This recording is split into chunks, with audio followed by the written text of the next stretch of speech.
क्या ये दो तीन चीजें ऐसी हैं, ये दो तीन चीजें को आप मजबूत कारण के रूप में देखते हैं जिसकी वजह से नीतीश कुमार बीजेपी से अलग होने का भी फैसला ले सकते हैं? नायडू के लिए बीजेपी के साथ बहुत दूर तक चल पाना संभव नहीं होगा।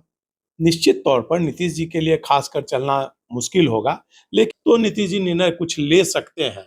लेकिन उनका जो कॉकस है, जो नवरत्न है, वो उनको उस चक्रव्यूह से बाहर नहीं निकलने देंगे। भाजपा का जो चक्रव्यूह है, ललन सिंह कुछ बोल रहे हैं, प्रदेश अध्यक्ष कुछ बोल रहे हैं, प्रवक्ता कुछ बोल रहे हैं। नमस्कार, आप देख रहे हैं 4 PM और मैं हूं अभिषेक मिश्रा। वक्फ संशोधन अधिनियम बिल को लेकर क्या जेडीयू ने भारतीय जनता पार्टी को बड़ा झटका दिया है?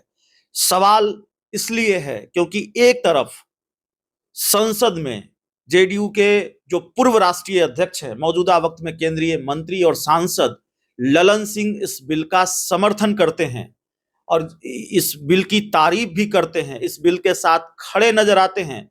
और न सिर्फ खड़े नजर आते हैं बल्कि इस बिल का विरोध करने वाली जो विपक्षी पार्टियां हैं उनको उन पर निशाना भी साधते हैं, उनको आईना भी दिखाते हैं।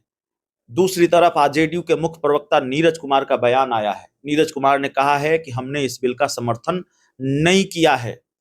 4 दिन पहले एक बैठक जमीयत उलेमाए हिंद की होती है और मौलाना, उस बैठक में शामिल मौलाना कहते हैं कि अगर यह बिल पास हुआ तो नीतीश और नायडू जिम्मेवार होंगे या नीतीश और नायडू भी जिम्मेवार होंगे।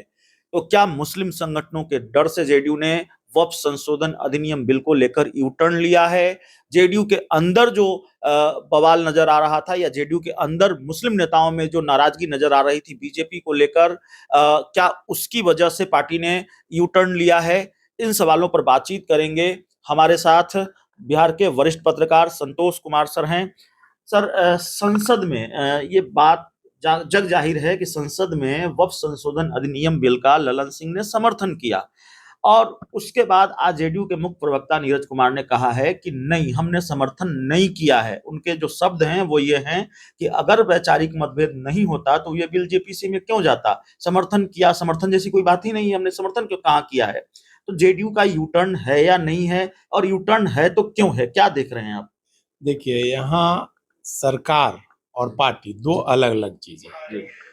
ललन सिंह मंत्री हैं सरकार में, तो संसद में कोई भी बिल आएगा तो मंत्री होने के नाते उनको वो विरोध नहीं कर सकते हैं, क्योंकि वो उसके भागी हैं। मंत्रिमंडल में उनके सहमति से आ रहा है, तो वो संसद में हो या बाहर मंत्री कभी विरोध नहीं कर सकते हैं। विरोध करने का मतलब है कि आप मंत्री पद से इस्तीफा दीजिए और बाहर हटिए। और जहां तक पार्टी का सवाल है, तो नीतीश कुमार शुरू से और उनकी पार्टी मुसलमानों के हित ऐसी रही है और मुसलमानों के हित में कई निर्णय लिए हैं बिहार में। और हमेशा मुस्लिम मामले को लेकर के, चाहे भाजपा के साथ रहते हुए नीतीश कुमार ने निर्णय लिया है। और अभी भी नीतीश कुमार राष्ट्रीय अध्यक्ष हैं और उनके प्रवक्ता हैं, तो हमेशा उस संशोधन बिल का पार्टी के अंदर उसका विरोध है। चाहे मुस्लिम नेता हो, चाहे जदयू के नेता हो, केसी त्यागी हो, सभी लोग उसका विरोध कर रहे हैं और उसका समर्थन नहीं कर सकते। भले पार्लियामेंट में हो, पार्लियामेंट में ललन सिंह मंत्री होने के नाते उसका समर्थन कर रहे हैं और उनकी मजबूरी है जी। और लेकिन अगर राष्ट्रीय अध्यक्ष के नाते नीतीश कुमार ने अभी तक नहीं किया है कि इसको विचार किया जाए और उसको कमेटी में डाला जाए। कमेटी विचार करेगी और वही हुआ है अभी। और मौलानाओं की जो बैठक हुई थी उसमें नीतीश कुमार पर सही मामले में बहुत दबाव है। नीतीश कुमार पे भी दबाव है और चंद्रबाबू नायडू पर भी, जो भी अल्पसंख्यक नेता हैं जिनको नीतीश जी मानते हैं और नीतीश जी को जो लोग नेता मानते हैं, उन लोगों का दबाव है कि आप इस बिल का समर्थन नहीं कीजिए। यहाँ तक कि भाजपा से समर्थन वापसी तक की बात है। और नीतीश कुमार इस मामले में कभी भी निर्णय ले सकते हैं, बड़ा निर्णय ले सकते हैं, बड़ा निर्णय कभी भी ले सकते हैं, क्योंकि नीतीश जी हमेशा मुसलमानों के हित में निर्णय लेते रहे। चाहे आप वाजपेयी सरकार में हो तो उन्होंने कॉमन मिनिमम प्रोग्राम बनाया था उस समय, चाहे अभी ही जो कश्मीर का मामला हो, चाहे कोई भी मामला हो, तो नीतीश जी निर्णय लेते हैं। और अभी का जो मामला है तो इसमें भी नीतीश जी निर्णय लेंगे। और जो प्रवक्ता नीरज कुमार ने कहा, तो नीरज कुमार कोई अपने मन से नहीं कहते हैं, जो नीतीश जी का आदेश होता है पार्टी का वही वो बोलते हैं। तो जदयू का जो निर्णय है वो संशोधन बिल के पक्ष में नहीं है। मतलब आज ये साफ हो गया है कि वक्फ संशोधन अधिनियम बिल के साथ जेडीयू खड़ी नहीं है। निश्चित तौर पर जनता दल उसके साथ नहीं है। नीतीश कुमार उसके साथ नहीं है। अब मंत्री हैं ललन सिंह, तो मंत्री होने के नाते बेलागंज का उपचुनाव भी वजह है क्या जेडीयू के यू टर्न की या जेडीयू के इस बयान की? मुस्लिम बहुल सीट है, 62,000 जो मेरी जानकारी है, 62,000 मुसलमान वोटर्स हैं बेलागंज में, तो वो भी एक फैक्टर है क्या, वो भी एक वजह है क्या? निश्चित तौर पर देखिए, भाजपा के साथ हैं तो ऐसे ही मुस्लिम वोट भाजपा के साथ जाने पर नीतीश जी से दूर हो जाता है। जो पार्टी के लोग हैं थोड़ा परसेंट 2-4% जो वोट देते हैं, और इस संशोधन बिल का अगर खुलेआम अगर पार्टी के लोग भी समर्थन कर देंगे तो जो 2-4% वोट मिलता वो भी नहीं मिलता। तो बेलागंज ही नहीं, बिहार के चारों सीट का उपचुनाव है, फिर आने वाले जो विधानसभा चुनाव होंगे उसको लेकर के भी, मतलब दूरदृष्टि को ध्यान में रखते हुए विधानसभा चुनाव में, क्योंकि मुसलमानों का जो 5% वोट 2% वोट मिलता है वो मिले, इसलिए नीतीश कुमार और जनता दल यू उस बिल का विरोध करते रहे। गिरिराज सिंह की हिंदू स्वाभिमान यात्रा, सांसद प्रदीप सिंह का मुसलमानों को लेकर बयान, बीजेपी के नेताओं की तरफ से बटेंगे तो कटेंगे वाला बयान, गिरिराज सिंह का मुसलमानों को लेकर जो बयान आया, एक विवादित बयान आया, और उसके बाद ये वक्फ संशोधन अधिनियम बिल, क्या ये दो तीन चीजें ऐसी हैं, ये दो तीन चीजें को आप मजबूत कारण के रूप में देखते हैं जिसकी वजह से नीतीश कुमार बीजेपी से अलग होने का फैसला ले सकते हैं?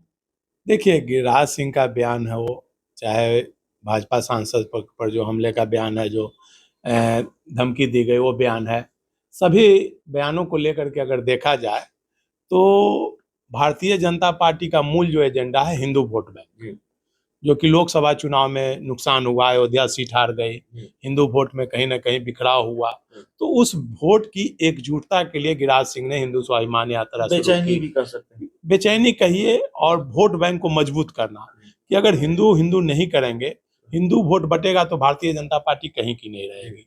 अभी देख लीजिए, अयोध्या हार गई, मथुरा हार गई, 240 सीट पर, कहाँ 400 सीट का दावा हो रहा था कि राम मंदिर का निर्माण कराएं, और 240 सीट पे आ गए।